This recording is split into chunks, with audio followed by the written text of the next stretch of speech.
गोड़ लगातानी हम रामेश्वर रुद्रपुरी, खबर रुद्रपुर से।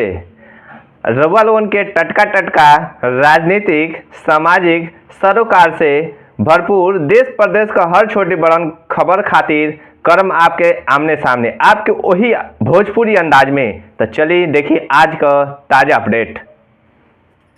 खबर रुद्रपुर से इस समय हम मौजूद बानी रुद्रपुर के वही जहाँ बड़हन पंडाल लगल बा और यहाँ पर नरेंद्र मोदी के सुनने खातिर जमल बा।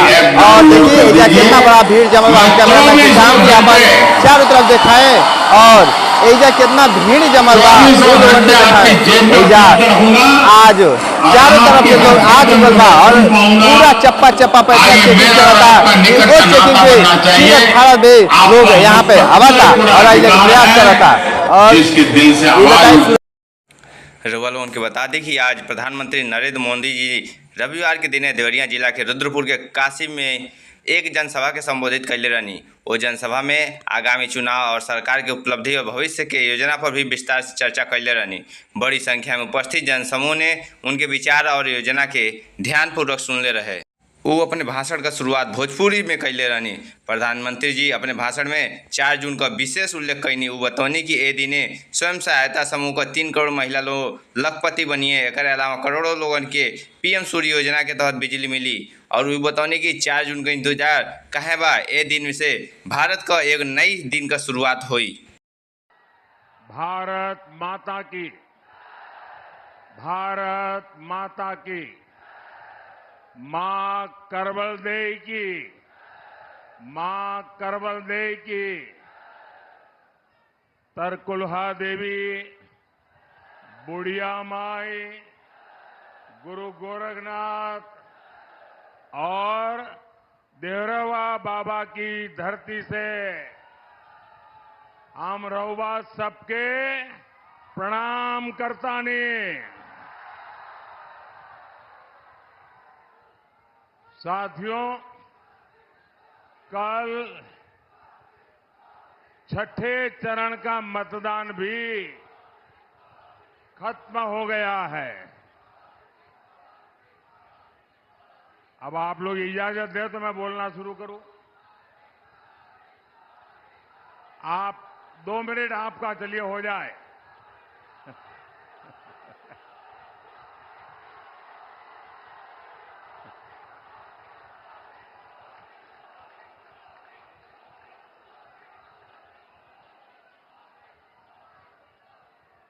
ये इतना प्यार, इतना जुस्सा, ये आपका प्यार मेरे सर आंखों पर दोस्तों।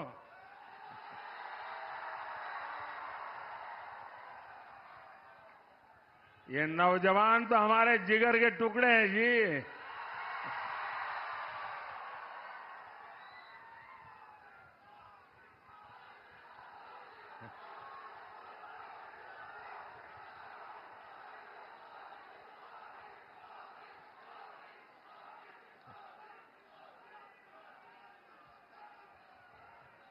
छठे चरण में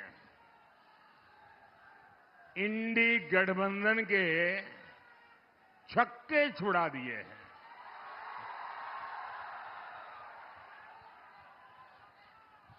अब 7वें चरण में इंडी वालों पर पूर्वांचल का प्रहार होगा और पूर्वांचल का प्रहार जिस पर हुआ वो मैदान से भी बाहर जाकर गिरता है।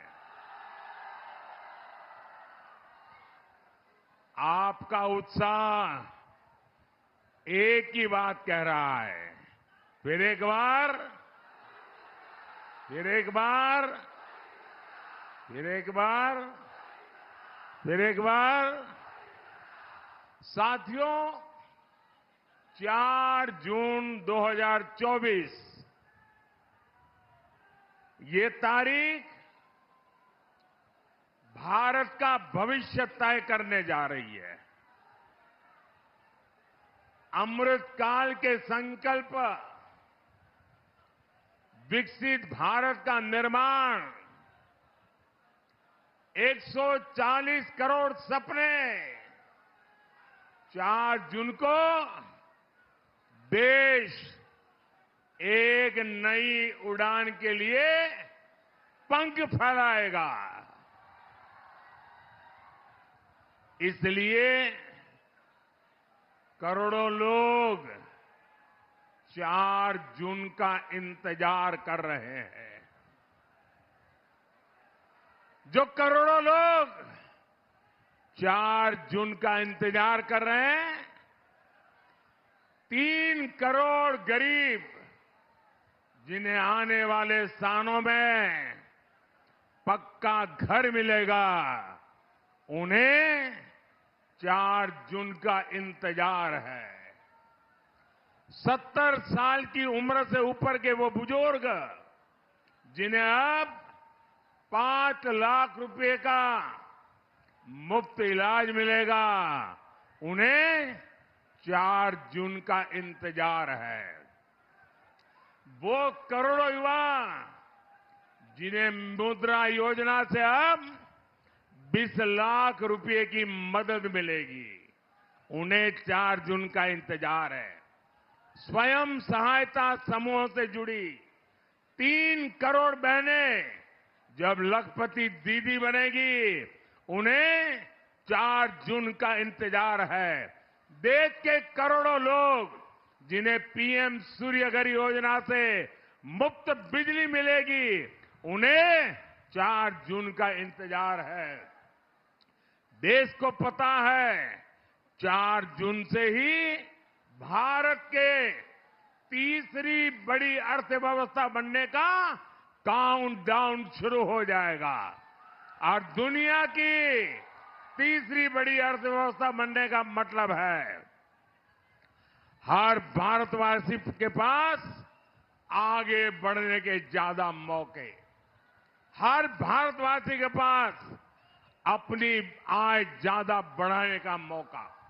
4 जून को बुढ़वा मंगल के दिन हनुमान जी के आशीर्वाद से भारत की एक मंगल यात्रा की नई शुरुआत होगी। साथियों, देश की प्रगति से बांस गांव के लोग, देवरिया के लोग खुशियों से भरे हुए नजर आ रहे हैं। लेकिन कुछ ताकतें ऐसी भी हैं जिन्हें भारत की प्रगति से पेट में दर्द हो रहा है। ये लोग 4 जून को लेकर अलग ही सपने देख रहे हैं। पाकिस्तान में सपा कांग्रेस के इंडी गठबंधन के लिए दुआ पड़ी जा रही है। सीमा पार से जिहादी उन्हें समर्थन दे रहे हैं। यहां सपा कांग्रेस वाले वोट जिहाद की अपील कर रहे हैं। इनका मुद्दा देश का विकास नहीं, ये तो भारत को कई दशक पीछे ले जाना चाहते हैं। आप इनके मुद्दे देखिए। इंडी जमात कह रही है ये सरकार में आएंगे तो कश्मीर में फिर से 370 लगाएंगे। ये बंटवारे के पीड़ितों को नागरिकता देने वाला सीएए कानून रद्द करेंगे। आप मुझे बताइए ये किसका एजेंडा है? यही तो भारत विरोधी ताकतें भी चाहती है। फिर इंडी वाले भी यही क्यों चाहते हैं? साथियों, कांग्रेस ने हमेशा देश की सुरक्षा के साथ खिलवाड़ किया। अभी एक और चौंकाने वाला खुलासा हुआ है। आपको पता है ना, हमारे देश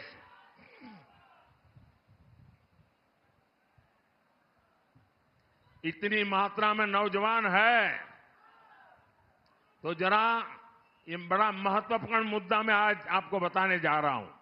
मीडिया वालों के लिए भी नया होगा। आपको पता है हमारा देश ब्रह्मोस मिसाइल बनाता है, और वो दिन दूर नहीं जब यूपी में भी ब्रह्मोस मिसाइल बना करेगी। और ब्रह्मोस मिसाइल ऐसी है जिसका खौफ दूर दूर तक है। दुनिया के कई देशों में ब्रह्मोस मिसाइल की मांग रही है, लेकिन कांग्रेस को ये भी पसंद नहीं आया।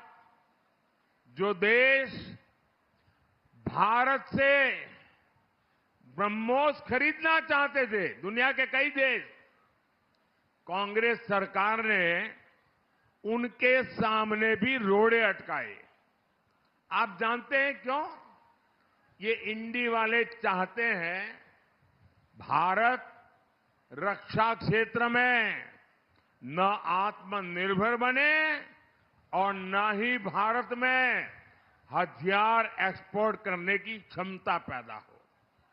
ये इंडी वाले चाहते हैं विदेशी हथियारों की डील होती रहे, इनकी दलाली आती रहे, बॉफोर्स घोटाले होते रहे, अगस्त वेस्टलैंड घोटाले होते रहे। बुकपात्रोची मामा को वो वाला खेल कांग्रेस जारी रखना चाहती थी।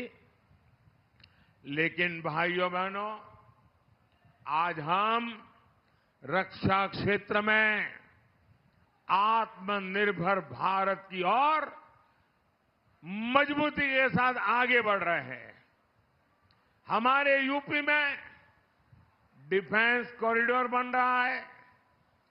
देश का रक्षा निर्यात 21,000 करोड़ रुपए से ऊपर पहुंच गया है।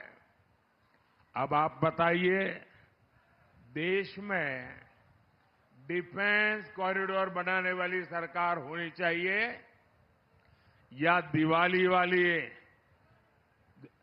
या जो हर मौके पर, दिवाली हो या होली हो, हर मौके पर जो दलाली ही करना चाहते हैं?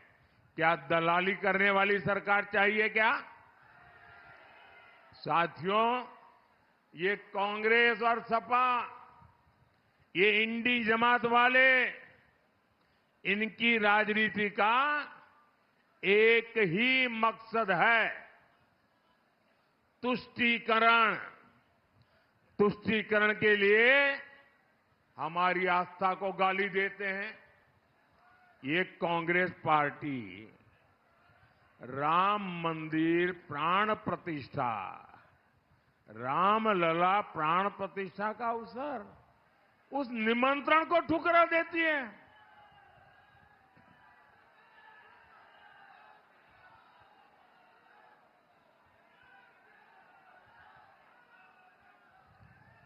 इंडी जमात वाले राम मंदिर को अपवित्र कहते हैं। सपा के नेता राम मंदिर को जाना उसको पाखंड बताते हैं। मैं आप लोगों से पूछता हूं, मुझे जवाब देंगे ना आप लोग? राम मंदिर को गाले देने वालों को पूर्वांचल में एक भी सीट मिलनी चाहिए क्या? किसी भी बूथ में उनको वोट मिलना चाहिए क्या? साथियों, इंडी जमात का अब अगला निशाना हमारे देश का पवित्र संविधान है। बाबा साहब आंबेडकर ने धर्म के आधार पर आरक्षण का विरोध किया था, लेकिन ये लोग क्या कर रहे हैं? कर्नाटका में कांग्रेस ने पिछड़ों का आरक्षण रातों रात मुसलमानों को दे दिया। बंगाल में टीएमसी वालों ने फर्जी ओबीसी सर्टिफिकेट बनाकर पिछड़ों का आरक्षण लूट लिया, मुसलमानों को दे दिया। यूपी में सपा उसी टीएमसी का प्रचार कर रही है। भाइयों बहनों, मैं मेरे दलित, मेरे पिछड़ा समाज को याद दिलाना चाहता हूं, 2012 में सपा ने अपने घोषणा पत्र में लिखा था कि मुसलमानों को दलितों के बराबर आरक्षण मिलना चाहिए। इंडी जमात इसके लिए संविधान बदलना चाहती है।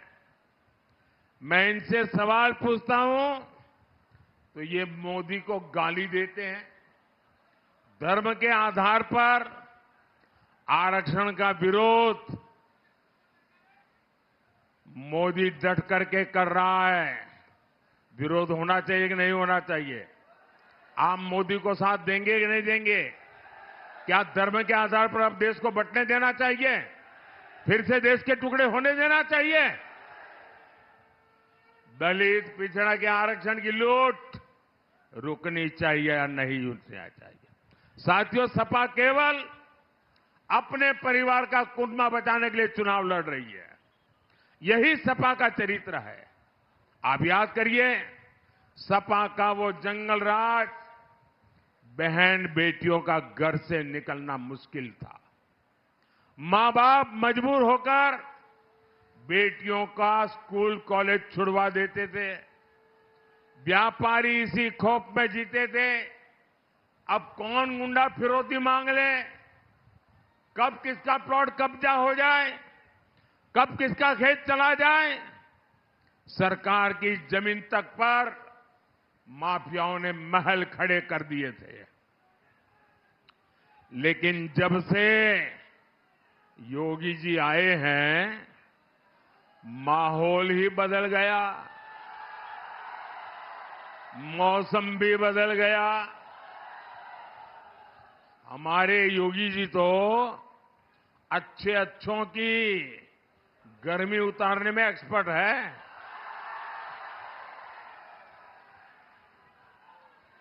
अब माफियाओं की मौज खत्म हुई है। उनके महलों की जगह गरीबों के लिए घर बन रहे हैं। यही बीजेपी में और इंडी जमात के बीच में इतना बड़ा फर्क है। साथियों, आज यूपी के लोग गर्व से कहते हैं कि हम यूपी से हैं, सिरा तान करके बोलते हैं। यूपी अब बाकी राज्यों से केवल बराबरी कर रहा है, इतना नहीं, अनेक राज्यों से मेरा यूपी आगे निकल रहा है।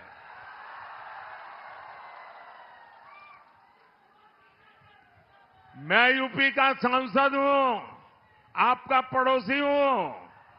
मुझे गर्व हो रहा है कि आज मेरे यूपी में देश के सबसे ज्यादा एयरपोर्ट वाला राज्य मेरा यूपी है। सबसे ज्यादा एक्सप्रेसवे वाला राज्य मेरा यूपी है। सबसे ज्यादा शहरों में मेट्रो मेरे यूपी में बन रहे हैं। बदलाव कैसे आता है, ये बांसगांव, देवरिया और गोरखपुर के लोग खुद देख रहे हैं। पूर्वांचल एक्सप्रेसवे के साथ गोरखपुर लिंक एक्सप्रेसवे, सीतामढ़ी से अयोध्या तक राम जानकी मार्ग, सहजनवा दोहरी घाट रेल लाइन, ऐसे कितने काम इस क्षेत्र में चल रहे हैं। वंदे भारत ट्रेन यहां चल रही है। कुशीनगर और गोरखपुर केवल कुछ ही किलोमीटर की दूरी पर दो एयरपोर्ट इस क्षेत्र को मिले हैं।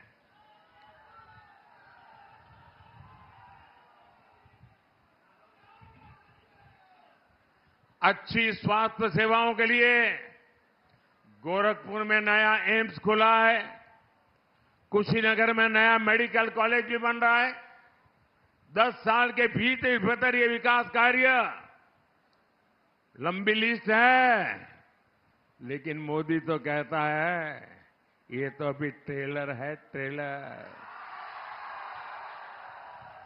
अगर ट्रेलर इतना शानदार है तो आने वाले 5 साल कितने मजबूती से देश को ऊपर ले जाएंगे, आप अंदाज लगा सकते हैं। भाइयों और बहनों, पिछली सरकारों के शासन में यहां किसानों का बहुत नुकसान हुआ। अधिकांश चीनी मिलें बंद हो गई, किसानों को गन्ने की खेती छोड़नी पड़ी। हमारी सरकार सपा के इन गड्ढों को भी भरने का काम कर रही है। हमने गन्ने के लिए एफआरपी बढ़ाया है।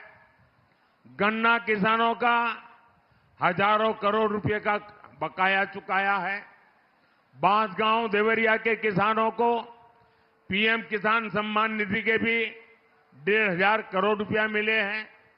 साथियों, 1 जून को आपका वोट बांसगांव, देवरिया और देश का भविष्य बनाएगा। आपका एक एक वोट सीधा मोदी के खाते में जाएगा।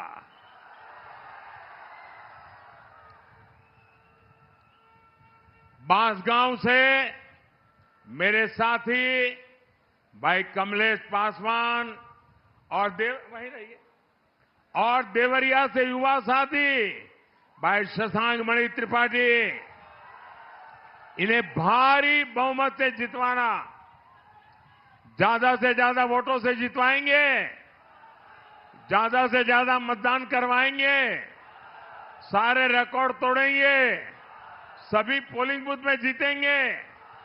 अच्छा, मेरा एक काम करेंगे,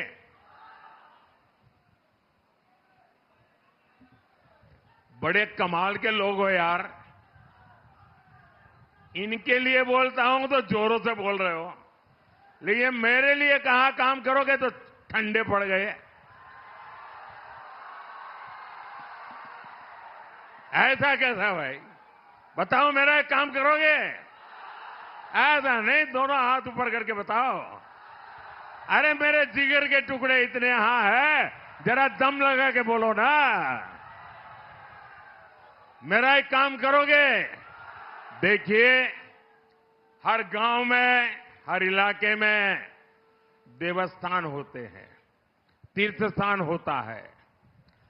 आप वहां जाना, मेरी तरफ से मत्था टेकना, मोदी की तरफ से, और परमात्मा से आशीर्वाद मांगना है। मांगेंगे, मत्था टेकेंगे। मोदी के लिए आशीर्वाद नहीं चाहिए, मोदी के परिवार के लिए आशीर्वाद नहीं चाहिए, विकसित भारत बनाने के लिए आशीर्वाद चाहिए। करेंगे, पक्का करेंगे। बोलिए भारत माता की, भारत माता की, भारत माता की। बहुत बहुत धन्यवाद। Audio Jungle.